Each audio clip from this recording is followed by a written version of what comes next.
Welcome back. Let's look at the present value annuities. We have discussed about the future value annuities. What did we say about future value annuities? We say that you will be depositing the same amount of money regularly so that you have a larger amount in the future. Right? You'll be having installments, let's say monthly, weekly, semi-annually, that is 6 months, or quarterly, that is 3 months, every 3 months, like that, so that you have a larger amount in the future. Right. Now, present value annuities. What's the difference between the present value annuities and future value annuities?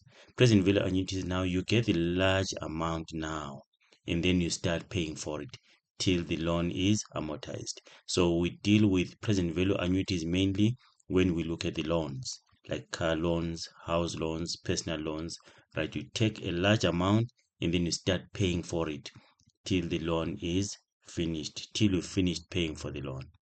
The present value annuity formula is used when the total lump sum, the large amount, is received or paid first, and then installments, which are small regular payments, are made till the loan is amortized, meaning that finished paying for. Present value formula is used in loans mainly, but it's not loans only. We can have a situation where you can put a large amount of money by the side, and then you start withdrawing it till what? Till the money is finished. Let's say you say, I want to put 500,000 in a savings account that will give me interest, and then every month I'm going to be withdrawing 10,000 till it is finished. So there's a situation like that also. Check here, when is the large amount? You have the large amount now, and then you start withdrawing it till it is finished. So it's another situation where we can use what? We can use the present value formula.